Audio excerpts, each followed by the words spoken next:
And we are now live at Dude, What's the Bid? Episode 27 or 28. I can't even count them anymore each week. My name's Kevin Hill. I'm with Brush Pass Research. Casey Larkin is out this week down in the Caribbean somewhere. I think Barbados or Bermuda or somewhere where he goes every year with his family. So good New Year's. Happy New Year's, right? It's Merry Christmas and Happy New Year's. But Happy New Year's this week. To Casey down there. Hopefully he's watching right now live. I have a special guest here this week. It's Blake Lappan, and he is the founder and I believe CEO of Spot On Logistics and a new tech venture called NoDwell. Blake, great having you on the show today. Yes, sir, Kevin. I really appreciate you having us on today. Good to see you, and Happy New Year to you and all the listeners out there. We're here hitting 2025 with the gas pedal down, baby. We're ready to go. Ready to go. That's it, all the way. There's not enough floor. There's too soon. Floor is too soon. We got to get it through the floor. I know. So I hope everybody else is feeling the same way, man. It's just another calendar day, but it does kind of give that mentality. It kind of messes with our head a little bit enough to say, let's start something new, right? Do it different this time. It does. You have another year to either have good luck or bad luck. And oftentimes it's kind of up to you and how you put yourself in your own position. So luck is where preparation meets opportunity, right? That's really how I've kind of lived and I've seen it happen so many times. It's like, that is true. We make our own luck, we do. It's not guaranteed, but by God, we really sure get it in line. Yeah. And a lot of times my luck is based on my network and people that I've met. And I met you first time in Kansas City at the Broker Carrier Summit back in April of this year. We talked briefly there at the final, like as everyone was walking out the door. Yeah. But then we met up again down here in Fort Worth in October. And, you have a great business now. You have a great business that's coming online. You're building that out. And it's just it's one of those lucky things that we were able to meet and connect and get to know each other. Yes, amen. I'm very glad we did. We're connected in many, many ways, as we just learned before this started, and more than we thought, which is even more fun. And just industry, others has been so much fun. I'm actually on only a couple-year-old journey of the networking and being at these places, going where they are, if you will. I don't know where I heard that, but it was on something somewhere, and it's like, man, that sounds like a good idea. Maybe I should be doing that. Especially for this new venture. So it's definitely been fruitful. And like you say, the network can equal the net worth, right? And it's not all about money, but net worth in general, just having solid things. You can't do it alone. You just can't. So very important. I was out playing golf before the summit, the golf classic, the Post and Pray classic that they have. And one of the foursomes was Jason Roberts, who was the president over at Venture, and now he's over at Mode. But we were talking about net worth. Your net worth is equal to your network. Or your network is your net worth. And it's really true. It's really true. It's certainly helped me out through life. So it's something that I continuously try to develop, because you never know who you're going to run into, who has compelling ideas, really great ideas, and you certainly do, Blake. Let's start with Spot On Logistics. You're based out of Kansas City, right? So you're a Chiefs fan, of course. You better believe it. We can start by talking about that if we need to. Yeah. Talk about the Chiefs. Well, I don't want to get everybody to hang up. Everybody might hang up if we do, because I totally understand the war out, especially since the Taylor Swift stuff came in. It kind of put an exponent factor on the Patriots. Can't compare it to the Patriots hate, really, because the pop stardom that came with it. But man, why are we? I'm just kind of seeing the thing as we're seeing something that doesn't happen in sports, not just football. It's freaking incredible. And since I'm on a build my leadership abilities journey, it's been kind of fun having them to study in the backyard, or back in our backyard here, because what a leader Andy Reid has to be, Patrick Mahomes has to be, to get everybody on the same. I mean, they're just. Yeah. It's almost like they play to the play. They're like so down focused. They're playing to the play, and then, well, we're not going to give away any of our good stuff. We're going to do these plays that are already on film, and we know it for this because we're ahead. Oh, we're behind. Let's do a trick play. Let's do something that they haven't seen yet, just to get, and then let's go back to the noise. And those are crazy leadership coaching things, and then just the idea that Andy Reid is consistently, he's been through insane stuff in his personal life, and he's consistently taken on the one that's got a bad rep, that's made a bad decision, that's done, and a lot of the kids coming in the NFL are from that cloth, but the ones that even made bad moves in the NFL, he still gives a shot and teaches them they can be themselves, without having to do that madness. And that's awesome leadership. So really fun to watch him. I mean, of course, being a fan and that whole part is awesome. I've been since '97 when I moved here, so I've been going to games and screaming my head off on defense for a long time. So it's really cool to see this, man. It definitely doesn't get old when it's your team. I can promise you that. It doesn't. It certainly doesn't get old when it's your own team, and it's a good case study, right? Between systems and process, and be able to plug people into to winning situations, rather than like the superstar mentality. You're always looking for a superstar, and that's the only thing that can move the needle, which is like high risk. Where you have, and it goes back to the Warren Buffett thing that always struck me. Always look for businesses that an idiot can run, because eventually an idiot is going to run it. So if they're not already. Yes, I know, right? In my case. So it's simpler for an organization if you have a very plug and play, right? You take people with talent and put them in, and take an average talent person to begin with and move them to above average. They don't have to be a superstar. There's not that many superstars out there. Correct. To be able to scale up. So you need the processes and systems in place to be able to plug in just about anybody and make them a contributor and make their life easier. And I think technology is one of the big winners. And that's the reason why there's a tech boom in trucking, logistics, and life in general. It's just those productivity hacks for that. Let us talk about spot on logistics. That's asset-based only, right? Yes, correct. How many trucks do you have? I have 10 trucks, and we have 14 technically, but 4 of them are yard trucks. We do yard management, hence the spot on name is from that. We do yard management first, and then what ends up happening is you earn, or you're asked to help with trucking out of those facilities that you manage your yard, because if you do a good job with that, they kind of assume you could take over some of their bad spots with trucking, and that's kind of how we've grown. We haven't really been hardcore sales on our trucking side, even though we should. We haven't. We've just been to the yard management stuff and grown that way. So we have been around.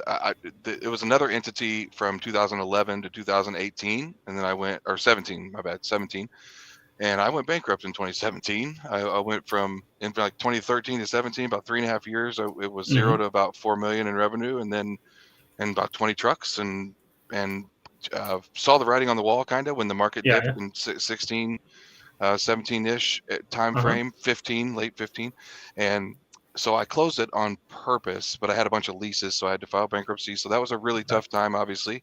And I had a limited mindset as well, which I don't anymore, but I did in this department. I didn't. I thought I had to wait to be bankable again to get this going again, and that killed 2 years of my life, sitting there kind of just sulking in it a little bit, to be honest, and making bad decisions around just being sad and trying to figure out what to do, and ignorant to private money. Right. I had no idea that there were people out there that would love to help something like that if it paid them enough back. Right. I just didn't know that.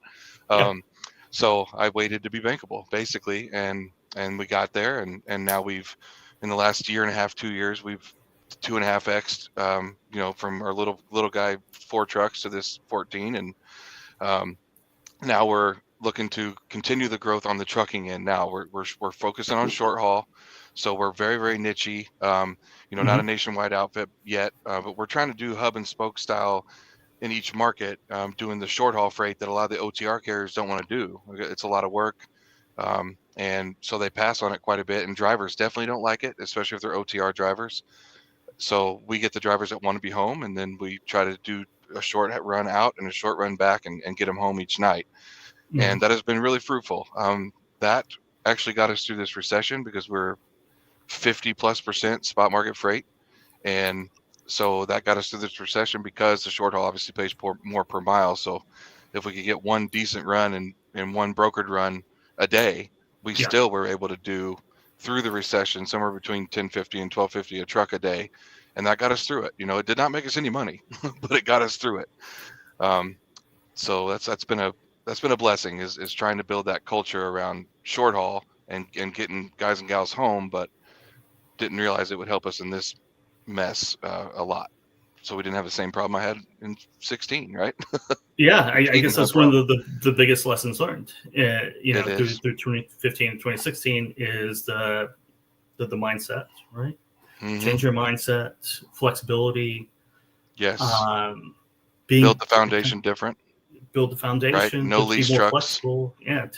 Because especially in trucking and logistics, you have to be you have to be nimble because the market can change on you. The overall market can change on you, number one, right? But customer demands, customer requirements, I should say, customer requirements, new customers coming in. You have to be able to pivot a little bit and take on new opportunities.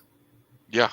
Yes, 100%. And I learned not to get a bunch of. I learned the market could do it. I actually didn't know. I was just ignorant to this. I just kind of put my head down and started a business and started going. And so I didn't realize the market could turn like it did. And so this time I did. So when we had the COVID money, we saved it or we bought equipment with it with cash. And that way when our equipment's a little older because during COVID we couldn't find anything newer that we could afford with cash, but it's still cash. And so we don't have any notes. We don't have any. So we helped our overall, cost of operation by a ton. And that was the trick is just knowing that you're not going to be able to lease trucks until you have really good customer contracts and exactly what's going to happen. Right. You can't get into that. And the crazy part about me was I actually rented trucks from 2014 to 2015 and a half. And we were renting like 15 trucks from our local spot here. And they were like, dude, get a lease. I'm like, I don't want to. I want to be able to turn these in. If something, I don't know, you never know what can happen. And they talked me into it about 5 minutes before the market turned, right? And it was exciting. We got fancy new trucks and got to pick our colors, and it was all great, but it was definitely not worth it. And again, I think leasing is amazing for the right situation. I do not hate on leasing like most would, but I just not when you're spot market and still trying to figure yourself out. And then another problem I had was I thought I needed to build capacity before I built clients, and that was kind of silly. My thought was let's have 20 trucks when we show up somewhere, so we can say yes to almost anything, for lack of a better term, out of our area. And that was a really poor decision also, right? But live and learn. I think it's a decision or a strategy that all of us fall prey to, especially in the beginning. I think you take any business or entrepreneur and that they fall for that same thing. You have to have a perfect product, right? Perfect service. You have to have the capacity before you get the customers, which is back ass backwards, right? Yes, ass backwards. Yeah. It is ass backwards, right? Because one of the things I learned pretty early, you need the customers, right? You need the prospects. You need the attention, right? You need the clicks and the eyeballs. Yes, and grow with them. Don't grow for them. Grow with them. With them, exactly right. Because whatever you build, they're going to want to tweak or capacity that you add. They're going to have something else that they have in mind that doesn't really match your plan. Right. 100%. And then you have a problem, right? Yeah. Then you have to go in and retool everything. But if you go out and get the business before you actually have the perfect solution in hand, you can build it out for them. Yeah. And we built out a lot of stuff, but rebuilt it off of our assumption as we went in, right? It's just this goes to the software. Now that I'm in the software game, the MVP build and how that this is a basic conversation about that too. Is It is, yeah. don't try It's to build a perfect thing, because you're wrong. You're probably wrong on what they were going to want. So 99.9% of the time you're going to be wrong. Really, yeah, 100% of the time you're going to be wrong, right? right. You In might some be way, pretty for close, sure. Yeah, but you're going to exactly. be wrong, and you're going to have to retool it anyway. So, but if you start with the MVP, right? We'll talk about MVP here in a second. You get your basics down, and then you also get buy-in from your customers and your first users, because then they have skin in the game to build it, and they can customize it a little bit more than they could if it was just a standard product. But it's a very important lesson, because building something, right, whether it's assets or software, is tough. It's very hard. I For think the it's birds. exactly right. I think and rolling a product to go to market is very difficult, right? But I think it's even more difficult in most cases to build buyers, right? To go out and actually take it to market and market it and sell it. That's at least as difficult as it is to actually build something and have some unique, novel idea that is great. It's just as hard, if not harder, in most cases, just a tiny bit of the battle. Right. Exactly. It's to the go out and idea actually and the get plan. people to buy it. That's right. Yeah. That's right. And I learned that the hard way, and it was a really hard lesson, because oh shoot, the spot market dropped. Let's get out there and do sales now. Well, that's because the whole market dropped, and the sale is now 4 times harder, because you got 4 times more people in the market trying to get it, Exactly, if not more than that. And I definitely learned that. And then we saw that again, of course, in the post-COVID downturn. The same problem is either there's so many people that it's hard to get a good rate, or nearly impossible. In our case, we swung and missed probably a dozen and a half times over the last big things. I mean, they came back and told us what the person that won bid, and it's like, we would have went out of business trying to service that. So there's just no way we're going to do it. So again, the short haul saved us. Side note there, but it really did save us to do 200 miles, because we still got $3 a mile, right? So then we just need to try to do 400 or 500 miles of that a day, of the shortness, and it helped us get through. But I mean, barely, by the skin on our freaking teeth, whatever that saying means. We barely made it through. And I would even say, it's still like, whoa, all right, can we get this gas position better, please? But we're getting there for sure. And just surviving in down markets is sometimes good enough, right? Yeah, no, for me, I feel overwhelmingly blessed when there's been numbers. Brush Bass knows numbers better than I do, but there's tens of thousands, 80,000 MCs gone in the last few years, or whatever the number is. It's insane. It's huge. So we're very, very blessed to be sitting here talking to you. So that is definitely something to be said for that. And let's describe yard management. Okay. Because I know a little bit about it, but I don't know enough to actually probably inform anybody about what yard management really means, kind of what you do on that side of the business. It's I've always found it fascinating, but I don't know the nitty-gritty details on that. Yeah, I mean, it's basically the things that go on in the background to create the drop and hook for a carrier and a facility, because a facility benefits almost as much as a carrier does with the drop and hook setup, because trucks are late, just like facilities take too long to load a truck. I mean, it happens both ways. And so basically yard management kind of was born out of trying to solve the problem of waiting around to get loaded and unloaded. How do we solve this? And somebody, I probably should know this fact. This is an interesting fact of who came up with this plan. Like who made Bitcoin, who made the drop and hook. It's like somebody decided, hey, why don't you just leave the trailer here and let us do the work, and then it'll be done when you get here, and you don't have to wait. You just unhook and hook and get out of here, and give us the next trailer for our next job. And born out of that says, okay, well, now what do we do with all these trailers in our parking lot? How do we get them to our dock? And that's basically what yard management is we help a facility manage that yard and tell them what's out there, tell them whose trailers are here, empty loaded. And then we have a little terminal tractor that just, when they say, give us this one, we're going to load it now in door 8, we put it in door 8, and then we pull it out of door 8. And truck drivers will know this very well. Most industry folks would know the basics. Yard dog, hostler, spotter, bunch of slang terms for this trucks. But the efficiency it's wild, and the stats now that we've had this for decades, the yard management option, the drop and hook option at some places, the stats are crazy for the ones that don't have it. Right, the stats are just upside down and super inefficient. And it was a really good way to solve for appointment chasing, and being basically handcuffed to the appointment. Yeah. When the trucker can, the eager trucker can get here 12 hours before that, right? Sometimes even 36 hours before that. Yeah. We have one in our yard right now for NoDwell that is waiting to deliver tonight, that the carrier was here 3 days ago to make this delivery. 3 days ago. So if they would have not used our service, Yeah. they just sat here for 3 days. That's pretty wild, right? It is wild. And carriers do that. Now, 3 days is definitely a wild exaggeration or outlier, I should say. Yeah. The 3 days is not an exaggeration of the story, but it's an outlier for sure. But even one day, even 0.5 days is catastrophic, right? Yeah. It can be. So you how's the trailers in your yard and ferry them back and forth whenever needed?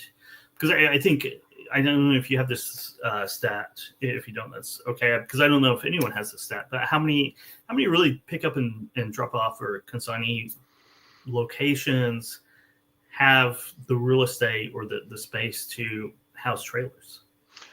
I do not have that stat. I do from experience, and I've also, with industry colleagues who are more experienced than me in this, have all agreed that 25% would be pretty safe. Of the facilities offer it now. I would say there's another 10 to 20% that probably have the property, but whether it's developed or whether they have the desire to use it for that is the question, right? I think what I've learned, I know what I've learned from our discussions is a lot of times it's just their warehousemen or their manufacturers are not truckers, and they don't want to have to own and run that truck. Yeah. The yard truck that runs around and does the work. And that's the most common roadblock for them, is they just don't want to get into that, even if it would provide more efficiency and it would have an ROI for them. They're just not into it. And so those will either not do it or they'll hire third parties like us. Right. So I don't know if that answers your question, but it does. It does. And that's kind of always been my, 1 hour 5, 1 hour 4. So somewhere in there, facilities really have the capabilities of even have a yard out there. Right. So they need to either outsource that out. And certainly, I imagine a lot of manufacturers, just a lot of companies, it's kind of outsourcing their transportation too, is what they do. They don't really have the skills or want to devote the time to build out their own yard management system. So it's a good thing to outsource, right? You bring in somebody, it is. That they take care of it. You don't have to invest a lot of money into starting it up yourself and then managing it and going through, because you're not in the transportation business, you're not in the yard management business. They're in the making stuff and shipping it out business. Yeah, and it's a good thing that a lot of companies kind of hold to that too, right? Because good thing for this, for us. Yeah, it's a good thing for you too. Yeah. And that's kind of where NoDwell pops up too, right? The idea of NoDwell and kind of how you started on that journey is in the yard management, and combining that with really over the road type of moves, right? Right. The whole thing kind of, it's been an ideation, if you will, if that's a word, in my head since 2006, if I'm being honest. No, 2004. My bad. 2004. It's really embarrassing. That long ago. But ever since I became a truck driver and I had an opportunity to be a part of a drop and hook as a driver, I was like, why is this not everywhere? This should be the only way we do this. This is insane. And then so every time I got a dispatch from then on, a DNH, drop and hook, DNH, I kept sending messages for the few years I drove, right? And just learned how a lot of times I'd ask them, why they don't, if they do, especially if there's a bunch of truckloads there, just because I'm curious. I've always been the question master of the room. And so I basically learned a lot in that, but not thinking I was going to use it. Well, then I became a fleet owner. Then I started having trucks. And then I started having detention problems. Then when we're running short haul, the detention is way more than just a problem to be late for the next pickup. It's a problem for hours of service to get home. It's a problem for getting the truck back here in time to do tomorrow's stuff. There's all these extra things the way we run. So it's exponentially in our face, right? When we have an exception situation where something's delayed or whatnot. And so we and then also as we get opportunity, we're always saying, if we're going to be to your place more than once, we want to learn about if we can drop a trailer there. If you don't do it, that's fine, but let me tell you how it can help you. That kind of thing. Are you aware that if we drop, and so we've learned from those discussions, which literally it's every time we get a new facility that we're going to be to more than one time, we call and ask, can we drop trailers? And we have about 10 or 15% of them. We explain to them how it works. We explain to them that we're close enough, we'll come get it, so all their anxieties are gone, so it won't block their door for too long, and with all these. But we learn about what their reason, their why is, right? Why don't you? And I would say safely, this is not a scientific study, but it is pretty accurate. 50% of them don't understand the ROI for them, and so that's number one. And then number two, the second most common one is last time somebody did it, they left their trailer here for 2 days and blocked our door. And one time I heard a story about that was their only door, and FedEx came to do their daily and charged them a bunch of money because they couldn't get to the dock, and they made the stop, but they didn't get the freight. Just nightmares like that they say, no, we can't casually let you do it here and there because of these type of things that come out of it. That's obviously an outlier too, but it changed. Like it's like most of us humans, we go do something and we get a result. We kind of like are wired to assume that that's going to be the result every time, right? It's like, oh, this happened. I went to that road and I got in a wreck. I'm not driving that road anymore. What do you mean? Same thing though. Their limited beliefs are that that's how every trucker's going to treat me. And that trucker ran off and saw a family member or went in casino or something instead of just going to get Hardee's like he promised, and that was the whole thing for them, right? And so it's like, well, there's that SOP, no more of that. And that's ruined it for a lot of people. But again, 50% is they don't get the ROI. They forget that they have to wait on trucks too sometimes. And oftentimes it means overtime for staff, and the staff having to stay unexpectedly, so their family's upset and they're upset, and all the things that come from that. And then the next most common, especially for the ones that have the volume and they don't have they're not facilitating the yard management piece, but they have volume enough to do it and pay for it and get an ROI that's bigger than the pay. They don't think about how long it takes for a strange truck driver that's never been there to do the process, right? And if they have a whole bunch of trucks and 50% of them are strange truck drivers because they're brokered in or whatever they are, they don't realize how long it takes for the whole thing, mainly the get checked in, between getting checked in and being in the dock. Going back out to the truck, maneuvering over to the door, backing into a door they never back, that whole process. If you got a bunch of trucks, that in and of itself can kill hours in a day when you add up all the time that each trucker waits for each other in those moments, right? And so they've never really looked into that deep of a thing to how crazy it is. It's just their normal day is, I got to tell everybody every day exactly how to do this because I've never seen it before. And that brings up another question, another stat that I'm sure you don't have, but I'm going to throw it out there anyway, because I don't have it either. And I don't know if anybody else out there has it, but when you talk about irregular routes, right? The drivers driving irregular routes, how many of those, out of all those loads, right? What's the percentage that is the first time they're at a facility, right? Maybe the only time they're at the facility in their life. I would think that percent is certainly significant. I don't know if it's over 50% or 80%, but it's significant. Yes, I would say if you're a facility that has brokered trucks, it's real high.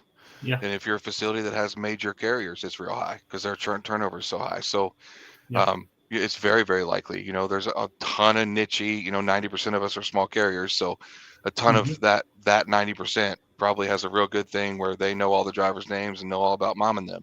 And that's perfect. I think that's the best way to do business, but it's not possible everywhere with the way we do it now. And it makes it very difficult to to do that. And then we're all just chasing our tail all day, trying to stay alive and stay in business. And so they haven't sat down long enough to say, man, when one driver takes 30 minutes to hit a door because they're just having a bad day, and 3 drivers are waiting to hit a door, that's 4 trucks that aren't in our dock, and 30 minutes but even if it's 10, 15 minutes, that's still a lot of time. And that's fairly common. So I don't even think it's on the driver. It's just they've never been there before, and maybe they're, you're just off, right? You're just off day. Well, the first time you do anything, right, it's always awkward, right? It's always awkward, right? If you take that to the facility, the first time you're in a facility, it's you have to learn the ropes, learn their process, their personalities, and it's awkward, right? It the is, second and they all time have it's a little bit different less awkward. The third time it's not much awkward whatsoever, and then 4th, 5th, 6th time, it is just like clicks. Exactly. It's just like anything else in life, right? We master anything we repeat. So, but then there's still exceptions within that, right? It might be their 3rd time where they think they know, and today's the day they're not going to door 9, they're going to door 44, which is in another building down the road. Yeah. And it's like, wait, I brought you the same product at the same time, 3 weeks in a row now, and so there's all kinds of exceptions to this, and that's okay, right? It's okay that they're there.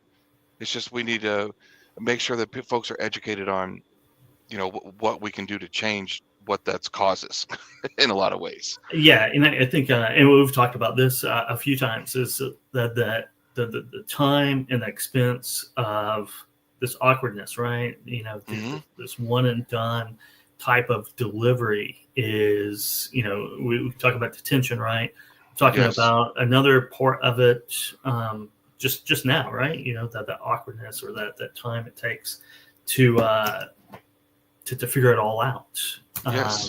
Just those minutes, right? And then you talk about the hours of detention. Then you talk about the hours of congestion. Certainly in any major metropolitan area. And I think you have some stats on this or some good information about how much time do you lose or how much time do you spend delivering and picking up. Right? That last 10 miles into delivery to the time you pick something else up and get 10 miles away. How much time does that encompass? It's a great question, because the first thing that comes to mind when you ask me that is we plan almost every load for the exception that almost never happens. Yep. That's the first problem we have, is we plan every load with extra time just in case blank, blank, or blank. Well, almost never does blank, blank, or blank happen to the effect that we need 8 extra hours of time. Yeah. I mean, almost never. 0.1%. I don't know what the date is. So that's the thing that's baffled me the most. But I also, as a fleet owner, have seen why we do that, because we might get the flat tire that normally could get repaired in 2 to 3 hours. It took 6 today, and it screwed everything up. So, but that's not common. That's super uncommon. So it is. But if you think about that, the shippers tendering a load to a broker, they're padding time in there for delivery, say, to their customer, right? The broker turns around, they're padding it to the carrier. The carrier's padding it back to the broker, right? So you have so it's exponential. Different. It's exponential. Exactly. Yes. So what that creates is almost always an over-the-road truck gets here today for tomorrow's delivery, right? It might be today at 7 p.m. It might be today at 3 p.m. It might be today at 8 a.m. I mean, and so if the facility isn't one that's going to take them anyway, which a lot of them that have good truckload volume are not, they wait till tomorrow. So that there's a 10-hour break that needs to happen. But the stat that really kind of is screwy about the 10-hour break thing in this example is that 30% of the time they show up with 30% left that they could drive of their driving hours. On average. This is a study by the ATRI by ATRI is they're 30% a day. Day. Yeah. So that is a day and a half of potential earnings that could happen if they had a drop and hook, for example, if they didn't have to get here today for tomorrow. So, the stat is somewhere between 16 and 24 hours is the average. Now, there's some days you're lucky you get here to this morning for today, and it might work out. But a lot of times there's so much time on a load. Here's what I would argue. For the one who gets here this morning, for this morning's delivery, they did something en route that delayed them because they knew they didn't want to sit here for 16 hours. Is what I would is my hypothesis. There is that they're not planned that tight. Yeah. So there's still that option that the driver, if they knew they could go and make 30%, let's just say 20% more money, and because they're going to turn 20% more miles or however they are paid, get 20% more revenue, then why wouldn't they hustle? Why wouldn't they try to get here and get that off so they can get that done and get as far down the road with that one as possible, right? I would love to see what big carrier stats are on drivers that run drop loads versus drivers that run live loads, and see who meddles around and who hustles, right? Yeah. It'd be interesting to see if that the human, just knowing that, hey, doesn't matter when I get there, that's the appointment in my mind. And what that does, I know when I was a driver, it meant we're going to drive every single minute legally available, right? And because of that, we were outperforming the other trucks around us all day long, doing that kind of acting that way. And it's just it seems that our industry is just okay. It's just status quo that this is how it is. And when you have a live load, you have a live load, and you just have to deal. So find something to do. Call your mom, or go for a walk, or go eat McDonald's, and that's just delivering, right? And you're talking about then you have to turn around and pick up. Yes. You got to go find load, got to pick up, and that could be delayed, right? That could be that the time mismatch could just not work out for you, right? Yeah, and your delivery appointment is here, and your pickup appointment, where do you want it? Because just like we build in all this time on the line haul, we also build in delivery time to pickup time. If we have an 8 a.m. and we get an opportunity for a 10 a.m. pickup somewhere, we're scared to take it. Yeah, we're scared to take. We honestly. Doing business the way we do business today, we shouldn't take it. That wouldn't be good for us because we have a high likelihood to fail that customer. And so in the rare circumstance, we know it's an hour unload, whatever. But most of the time, we don't want to take that risk. So what do? We pick one for freaking 1 p.m. So then we're unloaded at 10, industry average 2 hours. We're unloaded at 10, and now we drive over there, and we're there at 10:45 for the 1 p.m. pickup. So now we're sitting another little bit if they won't load us early, which again, I think over half of them won't. They're scheduled for a reason. So and you might get delayed on that pickup till 4. 100%. And so yes, so that's how we getting here at 3 today ends up being leaving here at 3 tomorrow, and it's a whole day gone. And each time this happens, we push the driver out of driving normal, 6 to 6 hours and into driving abnormal 3 to 2 a.m. hours. Right. So we got safety things there. We have hours of service problems big time when we show up at 2 a.m. for an 8 a.m. delivery. That's a struggle. If we can't park on property, we cannot legally make this delivery. So we figure out a way most of the time, because we're not trying to screw that around, because that'll just mess with our revenue and act like detention and reschedule the appointment for later that day or tomorrow. So there's all these things that we have to balance and dance around if we can't drop and hook. And so all that being said, it's like we need to drop and hook everywhere. That's just the bottom line for me, right? Which brings us to this idea that you've had for 20 years. Yeah, well, drop and hook. I've wondered and how. NoDwell. Yeah, I've been thinking about how for a while. Thinking about it. I only got serious about it after the e-logs came in, and we were forced to all have GPSs in the trucks. That was a start, and then over the last few years, GPSs have gotten so good and so reliable that that's how I kind of came to the idea that I've always actually here's the true ideation. In 2015 I got a call off of Google from a client that was 1 block away from a client we already had for yard management, and that client we already had, the driver sat for 40-50% of their day. And what I was watching happening over there, they were willing to pay us, which is great, but I had guilt over that. I didn't like that. I didn't like not giving them value. So I'm trying to figure out if we can go into the dock and try to move some freight around or whatever, because I just didn't like the idea of it. And then I double didn't like the fact that I could send a really good driver over to that facility to work. They would love him. He would love the job. Whoever would love the job, but they got lazy. It turned them lazy because they sat a lot. So then they got used to YouTubing or got used to whatever. Yeah. TikTok wasn't around then, but they got used to doing the phone thing or reading a book or whatever they were doing, that we started getting calls saying, hey, we asked for a move and they sat there. And we asked for a move and they sat there. Well, they weren't asleep. They were just trying to think in their head if the facility would survive if they waited for another one so they could do 2 in a row instead of having to do one just to sit again or something similar to that, right? So we were having struggles in that department. And then so this is very serendipitous. It's not anything on my talent. It's all about just the opportunity that came through Google. But they were the new one was like, we only need it 30 to 50% of the time, really. So how would that work? And I'm like, oh, what do you mean? So I went to the other one. I said, hey, you want to save $100,000 a year in order, but the only, in exchange for not having the truck for 30-40% of the day. They did it. And so I kind of learned the shared and learned how to manage that shared, even though they were both archaic, and one of them was a handheld radio. The other one was just a text message. So they didn't have any tech to go with it. Which I think was, it wasn't a problem for them, but obviously that was a gold mine because each of them were paying less than they could do it themselves, but they were paying us way more than we would get out of one place when you put the money together. So, I'm not that smart, but I was smart enough to catch on to that being really good margin. And so I tried to go find more of that. And when I went to go try to find more of that, I realized how many of them are not willing to try to do that when it's not already set up for them or just in general. Because they're like, well, wait a minute, how do we know priority do I get? It's mine, it's theirs, what time? And then the big thing was how do we know how many hours they're spending at each place? And I was like, well, you're just going to pay and hope you're just going to get all the moves you want when you ask. What do you mean? So I kind of realized, okay, I got to figure out a way to facilitate this.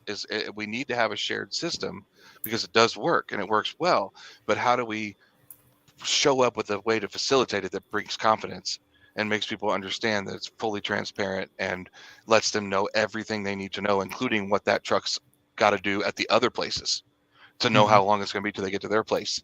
And, and have a way for each facility to connect with each other to say, hey, can we take the truck now real quick? Are you good if we just need one move? Can we have him? So creating something like that that's where I started ideating through that is how do I make this work to where they can all share? And then I also thought 2 businesses next door sharing within a mile of each other or whatever, needle in a haystack, right? Big time needle in a haystack to find 2. So we need more than 2 is where my brain went. It's like I need more options. I need the one that only needs it 5% of the day. I need another one that needs it 15. So that made it even more exponentially more critical that we had some kind of platform that this can be organized on, right? And so that's where it kind of came. And then watching Uber show up in the industry, call themselves Uber Freight, and not do this, I was like, oh shit, I probably shouldn't be putting this out there, but I'm not worried. Come talk to me if you guys want to work together on this, because that's what I thought. That's Uber. When I heard Uber, that's exactly what I thought they're going to do. It's like, I wonder how they're going to coordinate what their plan. They're going to hit yard management, or they're just going to do so. And as I've used it personally, and seen how the app has evolved and how it's given us every time I'm on there, it seems like, because I'm not on there a lot, when I'm on there once in a while for the airport or something, I see a new option that I didn't have before. It's like, oh, I can schedule a car now. I don't know how long it's been there, but I just found it like 6 months ago. It's like a schedule. Oh, be damn. Okay, so that's good. And when you come on, just the whole user experience with them is good. I like it a lot. It's very simple. And so I just thought, why don't we just do that? Something just like that also has some supply chain stuff in it, and sell it to an industrial park neighborhood and just have them all be friends and share the truck and figure out who wants to pay more for priority and go from there. So that's what NoDwell is. It really came from the frustration of the road stuff and the live deliveries on the trucking side, but it came from the experience and the what I've learned will work on the yard management side, right? So it's kind of a combo. And then once I really started thinking about how to do the industrial park yard management model of this, it was like, why? So what do we do to solve live loads? And then it's like, okay, what does Swift do to solve live loads? They've got a local truck, or a dozen or 2 dozen local trucks. What does any company that has enough volume in a certain area do to solve for the live load? They have a local truck that does their P&D and helps them to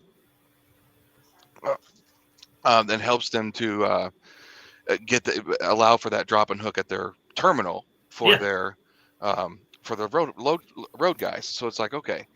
And now that we've grown to our little 10 trucks, like at 6 trucks, we couldn't do it. And at 10, like our number 10 to 12, we can afford a city truck. We're so excited about not having to waste time.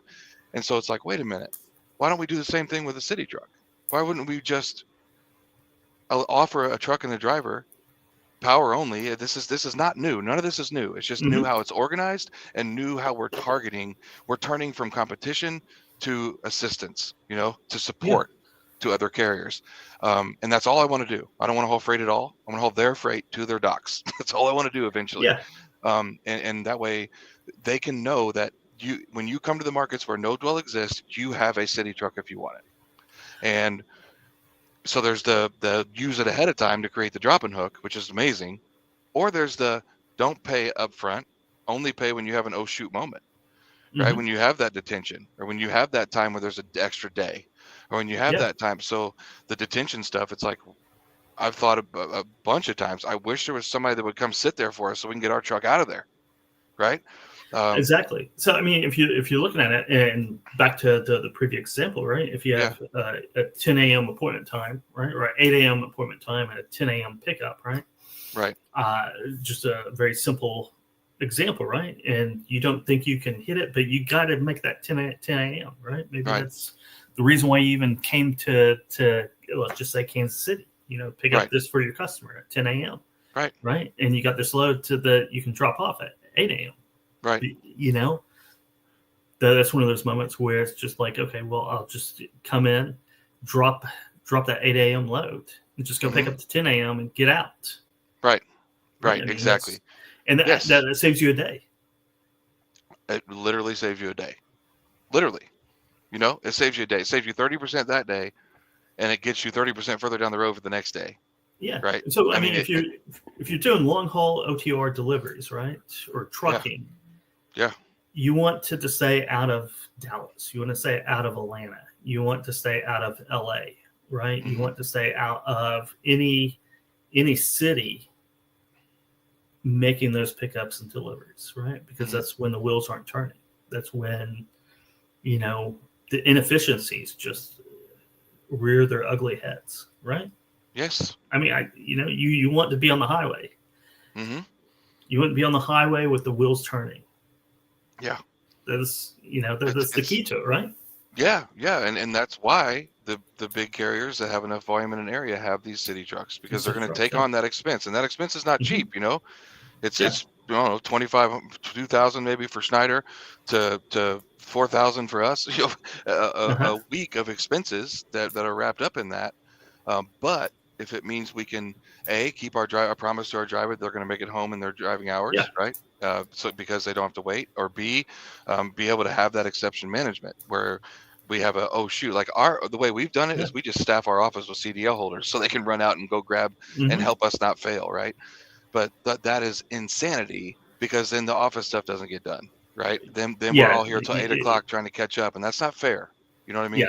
But it is one solution, but it's not a good one. And so you can pick up, if you're a trucking company, you can pick up an extra load a week. You can run maybe a load, maybe two. I mean, I don't know. I don't know what the math is, but on that. But if you're running 600 miles or 400 miles a day right now, you could get 600 out of this, and you do that math on whatever your thing is. I mean, Chicago to KC. Let's say you do Chicago KC back and forth. And right now you're doing it twice, because it's Monday, Tuesday, Wednesday, Thursday, and if you come Friday, you'll be stuck for the weekend, and they live here. So this would change that. It would allow them, the quick math is that they would end up being, instead of being home Thursday night or Friday morning with 2 round trips, they'll be home Saturday morning with 3 round trips. That's a huge difference. That's a whole nother round trip. So that's a whole nother 1,100 miles. That's all things being pretty close to perfect and all. So maybe it's Saturday, late morning instead of like 6 a.m. But it's still, you're doing one extra day of work for 2 extra days of productivity. And so the maths very well, very fast, right? The math. The math does math. It's easy, right? You just take it on one turn. If I can do one more turn a week, right? Then whatever I pay, I mean, it's going to cut into it, of course. It's going to cut into it, but there's going to be an ROI, right? Yes. One of the ROIs is service. On-time service is one of the ROIs, because if you're doing that, you got a lot less problems, a lot less issues, and you got padding You got the padding without having to build it in, right? Yes. You're building it in the backward padding instead of send it out farther padding. So it is a huge difference. And of course the I think big companies, they usually brag about a 5,000 a week or so gross to their trucks, which is, we could never survive on that, but they do because they got good cost of ops. But if we're looking at increasing that by just 20%, right? If we increase it by 20% and they have to pay half of that margin to get it done, that's not bad, right? Not bad, no. It's not bad, and there's a lot of ways we'll do it. We're not. You don't have to plan it ahead, but the plan aheads are the ones that are going to be the cheapest because we can plan around it and give our best value. But you could also just save it for only when you need it. What if you went and did that 8 a.m. delivery and it got to be 8 or 9:15, and here it is 45 minutes. We got to go to this load. Well, you've already contacted us on a just in case, and now we're ready to send a truck, right? Yeah.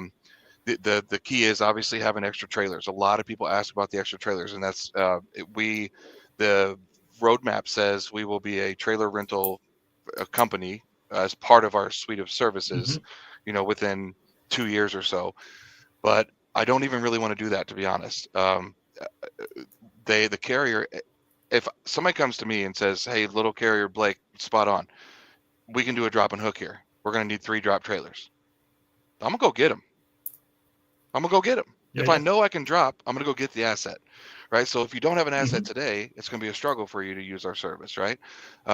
But if if you're here enough to need our service, just get an asset here for us. It's not all that complicated, really.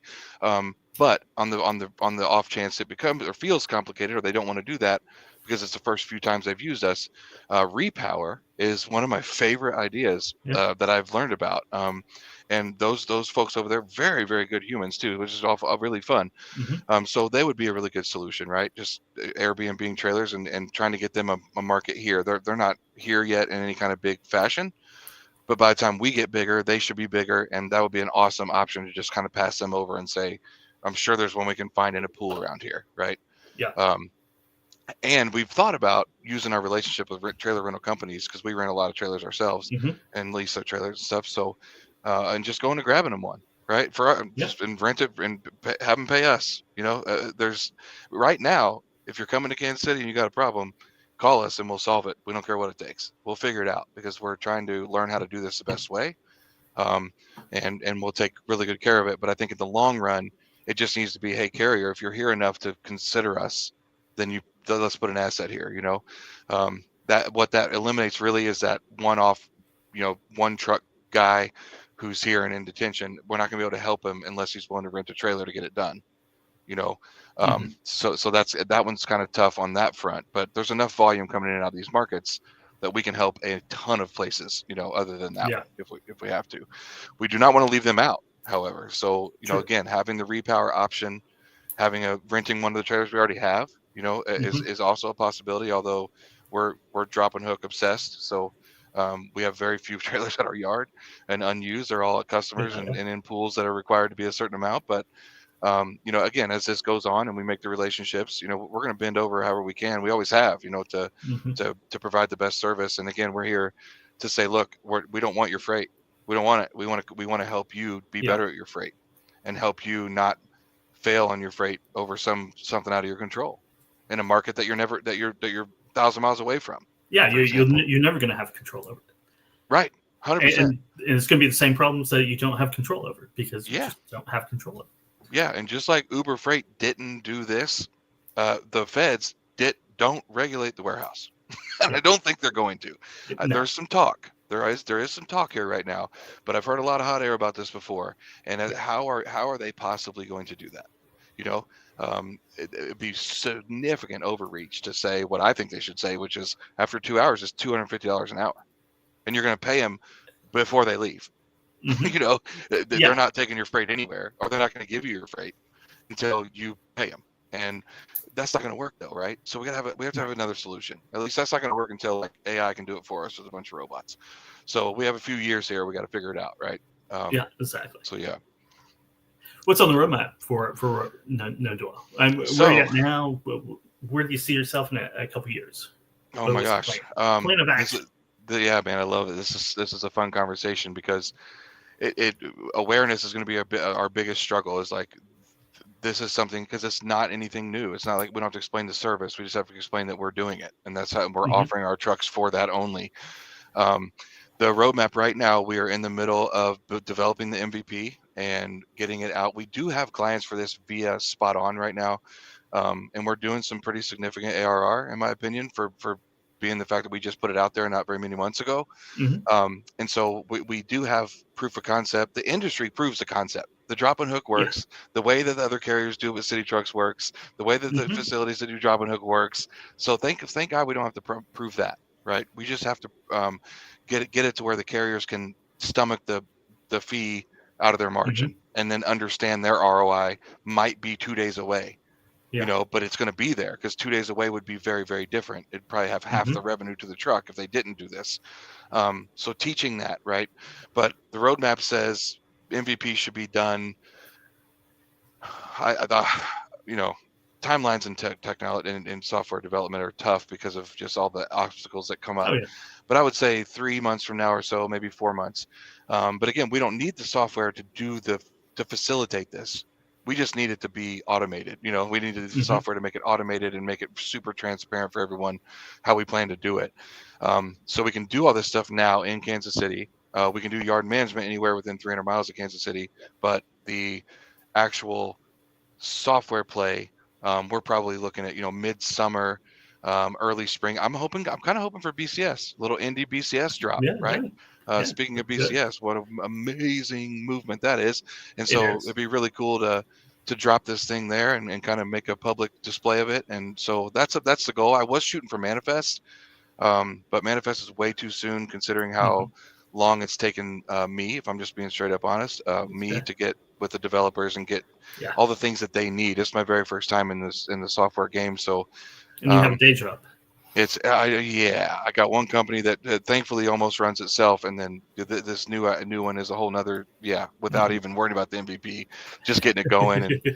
And so this season right now, this first quarter, we're also looking for angel investors. That's one of our big things that we're looking for is some partners that feel this idea and really want to be a part of it. And so we've raised 20% of our goal, and we're looking to raise 500K, and we've raised 100 of it so far. So we're moving along in that department, and that's why the MVPs got kicked in the rear end, and it's going now.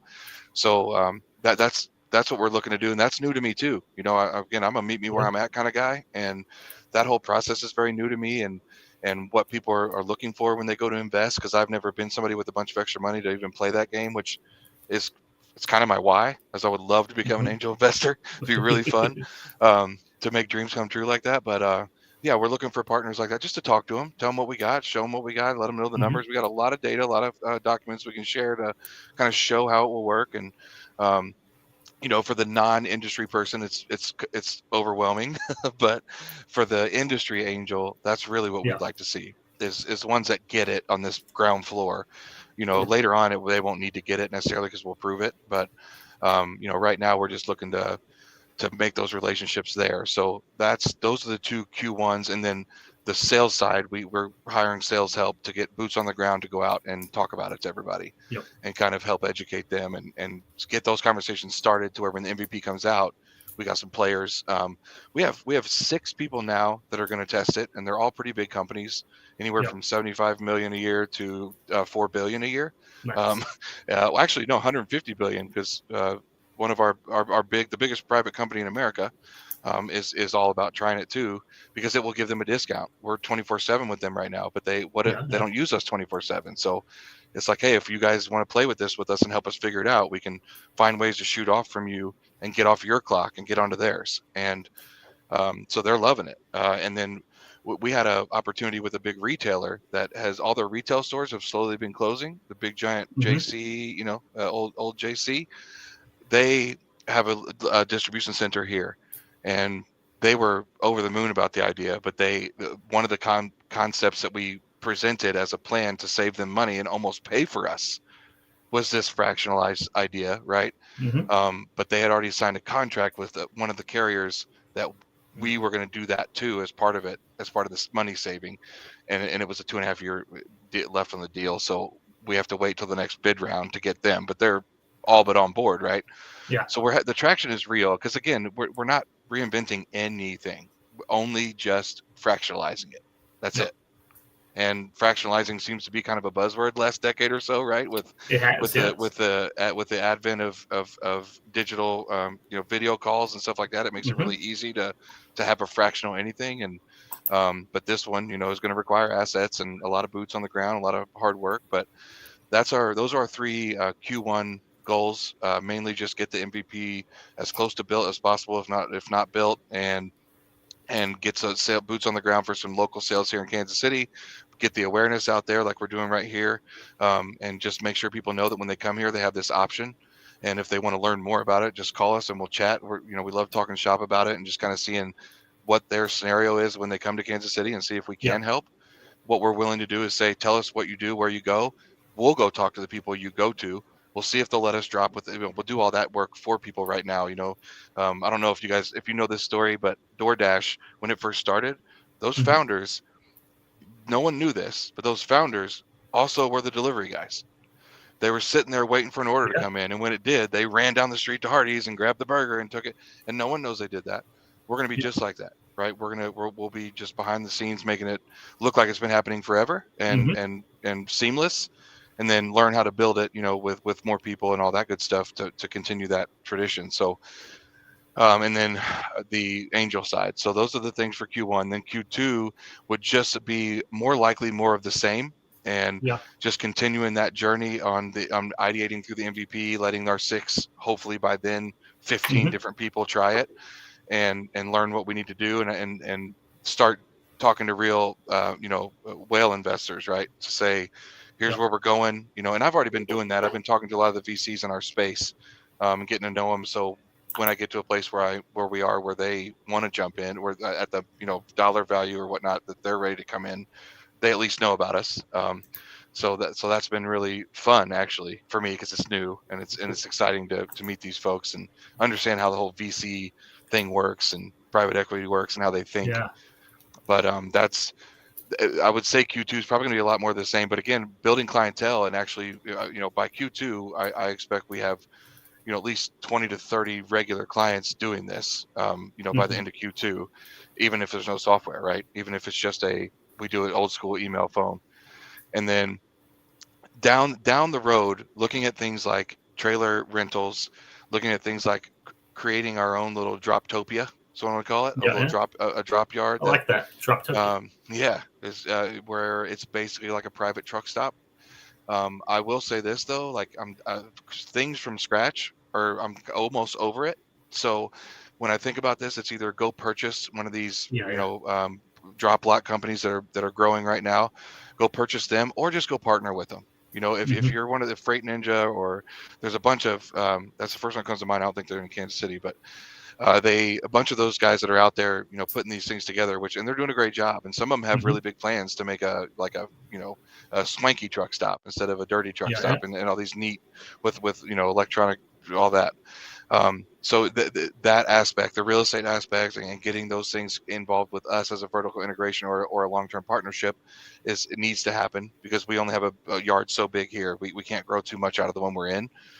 So we'll be looking to make those moves, either partner up with somebody on a real estate development plan, or purchase something or partner. And then another thing that we're looking to grow is at the point that this comes out of MVP and very, very first ideation of actual product, then we light up a marketplace. So right now, NoDwell will just hire spot-ons trucks to do this job, because we want to keep it under control. We want to set some standards. We want to write the SOPs. We want to do it, so then once we have all that ready, where we feel like we can make it a marketplace and still provide the same level of service, then we'll do that. But that's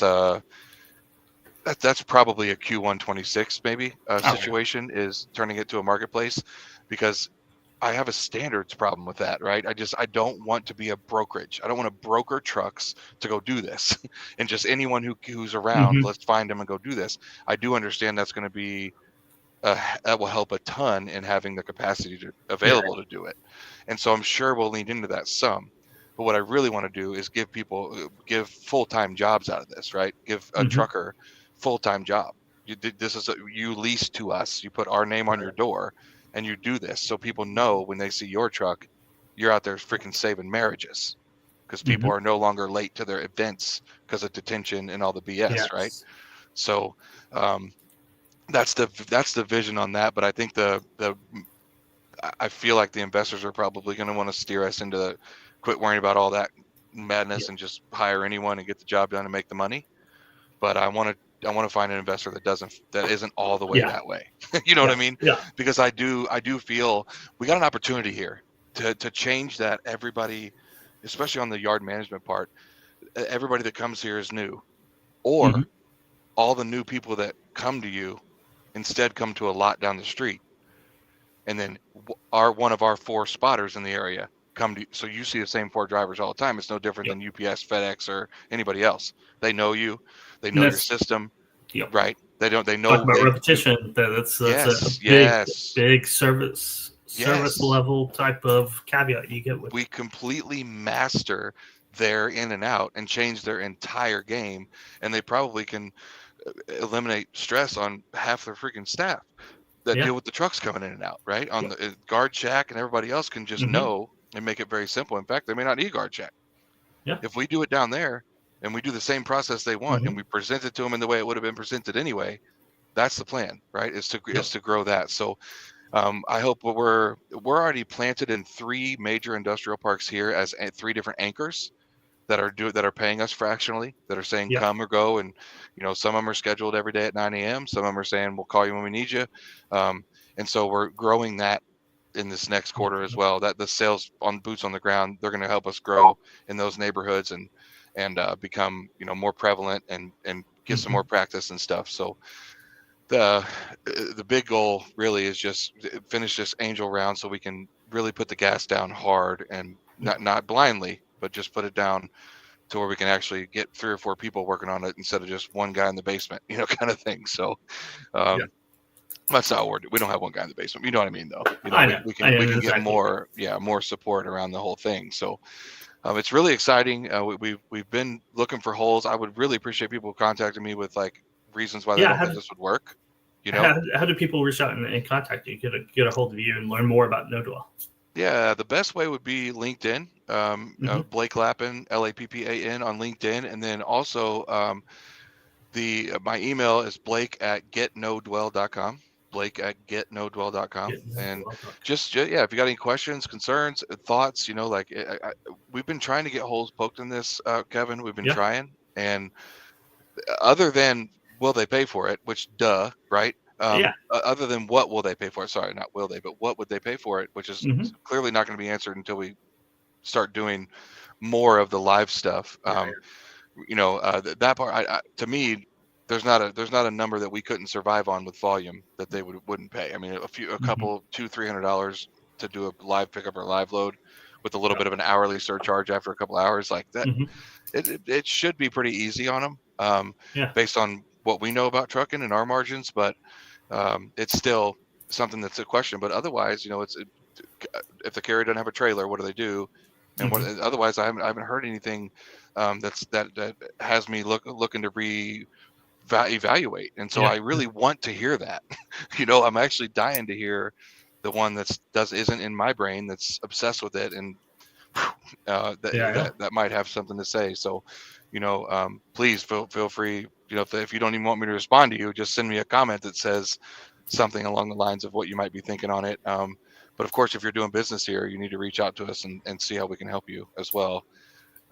So I don't know if I answered that question on the roadmap, but I just erased the roadmap from the board and put it in a document that I'd have to go dig up real quick. So I could have. That's fine. That's good. That's good. And anyone out there listening, watching, wants to learn more, reach out to Blake. He's always available, and you guys can talk about the roadmap. You can talk about anything. So that'd be great. But Blake, thanks for dropping by, and absolutely, I appreciate you having me. Screen with me for the last hour or so, and it's been a pleasure. Indeed, it has. Thank you, Kevin, very much. Cool. And with that, we'll be back next Thursday, 1 p.m. Central Time. Casey Larkin will be here with me, and we will be talking to Blake, the bodacious cowboy. I do. Jeff Dickinson. Jeffrey. Yeah. Jeffrey will be here. The Bodacious Cowboy is going to drop by, and we're going to talk logistics and brokerage. So catch us there for that. But yeah, next Thursday, 1 p.m. Until then, take care. Have a happy New Year, and go make some margin.